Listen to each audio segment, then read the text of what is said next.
इस ड्रेस को बनाने के लिए मैंने प्लीटेड मटेरियल का इस्तेमाल किया है। यहाँ पर मैंने इस्तेमाल किया है 1 मीटर ऑफ फैब्रिक, क्योंकि जो हमारी कुर्ती की लेंथ होगी वो थोड़ी शॉर्ट होगी, लाइक अबव नी। तो 1 मीटर फैब्रिक में अगर आप मीडियम साइज़ है तो ये ईजिली बन जाएगा। सो इस फैब्रिक को मैंने सबसे पहले एक बार फोल्ड कर लिया है। यहाँ पर हम बैक की कटिंग कर रहे हैं। शोल्डर ले रहे हैं 7 इंचेस, आर्म्स ले रहे हैं 7 इंचेस, इन्हें मिला लेंगे। फिर उसके बाद अपर चेस्ट एरिया हम ले रहे हैं 9 इंच, इन्हें भी इस तरीके से मिला लेंगे। फिर हम ले लेंगे कमर का हिस्सा, 14 इंच पे हमारा कमर आएगा, वहाँ से हम ले लेंगे 8 इंच। जिस हिसाब से आपका मेजरमेंट आप ले सकते हैं। ये मीडियम साइज़ कुर्ती है और ये मीडियम साइज़ का मेजरमेंट है। अब नीचे जहाँ तक का हमने फ्लोर रखा है वहाँ तक का हम मार्किंग कर लेंगे। तो अप्रॉक्स ये मैंने 13 इंच का फैब्रिक फोल्ड किया था, इसीलिए 13 इंच का नीचे का फ्लो होगा आगे के हिस्से पे। 26 इंच का होगा ओपन करने के बाद। आर्महोल पे 1 इंच का पॉइंट लेने के बाद इस तरीके से कर्व शेप ड्रॉ कर लेना होगा। शोल्डर हमारा होगा 3.5 इंच का और नेक की गहराई हम रख रहे हैं 1 इंच की। शोल्डर को हल्का आधा इंच स्लांट रखना होगा इस तरीके से, ताकि शेप प्रॉपर आए। अब इन सारी मार्किंग को हमें कट कर लेना होगा। कट कर लेने के बाद ये तो थी हमारी बैक की कटिंग। अब हम फ्रंट की कटिंग करेंगे, जिसके लिए फैब्रिक को अगेन हम इस तरीके से फोल्ड कर लेंगे। हम थोड़ा ज़्यादा फोल्ड करेंगे, जितना हमने पहले फोल्ड किया था अप्रॉक्स हमने 13 इंच फोल्ड किया था फोल्ड करने के बाद। तो अब यहाँ पर हम 15 इंच फोल्ड करेंगे। फिर ये जो कपड़ा था इसे इसके ऊपर रख लेंगे।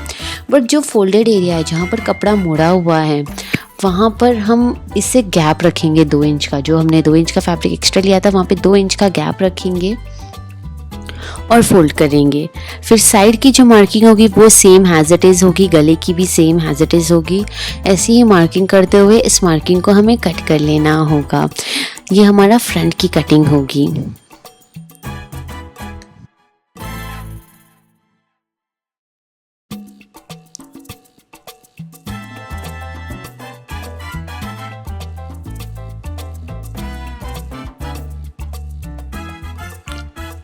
यहाँ कटिंग हो जाने के बाद जो हमारा आगे का आर्म होल होता है वो पीछे के आर्म होल से हल्का आधा इंच कम होता है।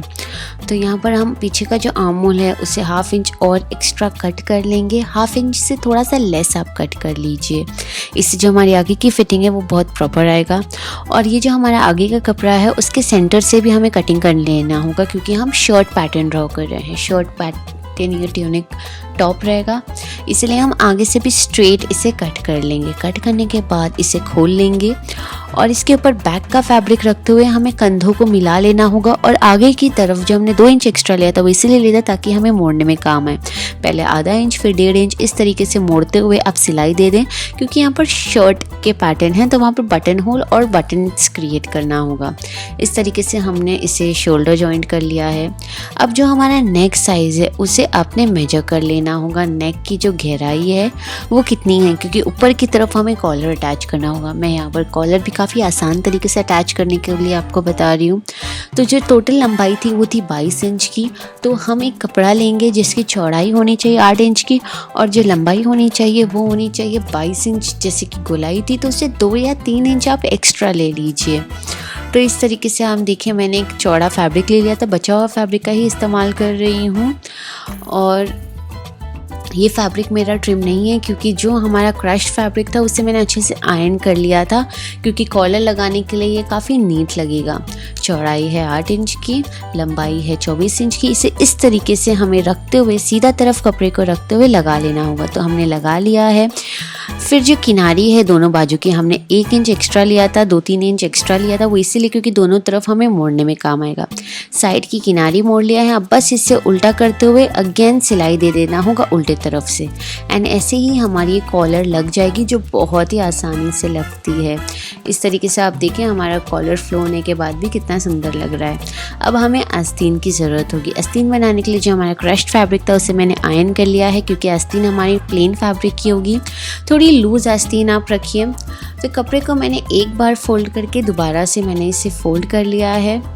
2 बार फोल्ड करने के बाद जो मोड़ा हुआ पार्ट है वहाँ से हम 9 इंच पे एक मार्जिन बना लेंगे। तो यहाँ से हम 9 इंच पे एक पॉइंट बना लेंगे। लंबाई जो हमारी आस्तीन की होगी वो होगी 23 इंच की। जो इसका डेप्थ है जहाँ से हम कर्व बना रहे हैं वो 2 इंच का रखेंगे। एंड इस तरीके से कर्व बनाना होगा। लंबाई हमने रख लिया है 22 इंच की, और जो लंबाई पे हमारी जो कलाई की चौड़ाई होगी वो होगी 6 या 7 इंच की। थोड़ा सा लूज ही रखिए आप। अब इस मार्किंग को भी मैं कट कर लूँगी।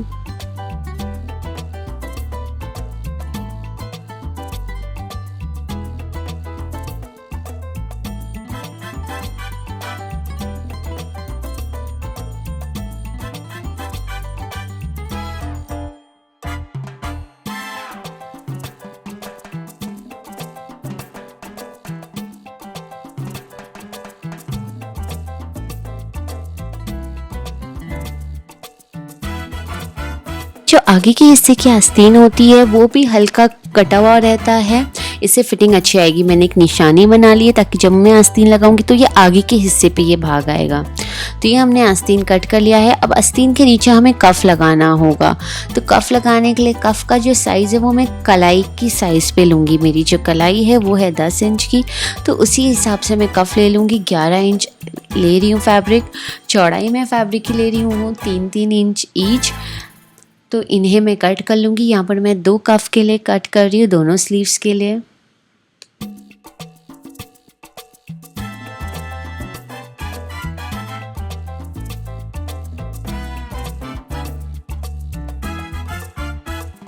अब जो हमारी आस्तीन है उस पे हमें 2 प्लीट्स लगाना होगा सेंटर में, इस तरीके से 2 प्लीट्स लगाने के बाद सिलाई दे देंगे और कफ को इस तरीके से सीधे तरफ रखते हुए सिलाई दे देंगे।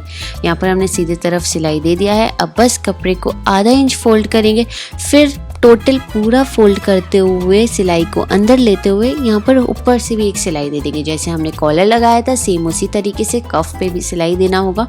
और हमारी आस्तीन तैयार हो गई है, बस इसे लगा लेना होगा। यहाँ पर सेंटर से लगाना होगा और ध्यान दीजिए जो भाग हमने एक्स्ट्रा कट किया था आस्तीन का वो आगे की तरफ आना चाहिए। इस तरीके से हमारी आस्तीन भी कट चुकी है। अब बस साइड सी लेना होगा हमें। कफ के ऊपर 2 या 3 इंच का गैप रखते हुए उसके ऊपर से हमें साइड्स पे सिलाई देना होगा, क्योंकि उसके नीचे हमें वो जो कपड़ा है उसे मोड़ना होगा और वहाँ पर भी बटन लगाना होगा। इसलिए 2 या 3 इंच छोड़ते हुए हम सिलाई दे देंगे। सेंटर में हम बटन लगा लेंगे और पीछे की ओर बटन होल बना लेंगे। और यहाँ पर आप देखिए मैंने इस तरीके से हम फोल्ड कर लेंगे कपड़े को, और जैसे हम कमीज़ की चाक सिलाई देते हैं वैसे ही यहाँ पर भी सिलाई दे देना होगा। अब हमें बेल्ट बनाना होगा, जिसलिए बचे हुए कपड़े को मैंने जोड़ लिया है। जोड़ने के बाद किनारी से सिलाई दे दिया है उल्टे तरफ। अब बस इसे सीधा कर लेना होगा, दोनों बाजू पे सिलाई दे देना होगा और ये हमारा जो बेल्ट है वो तैयार हो जाएगा इस ड्रेस के साथ पहनने के लिए।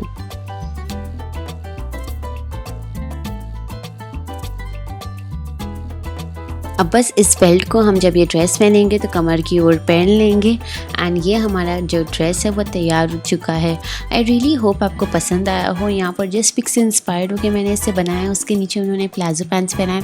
आप प्लाजो पैंट्स के साथ इसे कैरी कर सकते हैं, डेनिम के साथ कैरी कर सकते हैं, लेगिंग्स के साथ कैरी कर सकते हैं। मल्टी यूज़ ड्रेस है। प्लस अगर आप चाहें तो इस ड्रेस को लॉन्ग, ये शॉर्ट ड्रेस को लॉन्ग पैटर्न में भी बना सकते हैं, लेंथ इंक्रीज़ करते हुए। अगर वीडियो पसंद आई देन इसे लाइक ज़रूर से कीजिए। मेरे चैनल को सब्सक्राइब करना ना भूलें। Till then thank you so much for watching guys. Bye bye till the next time.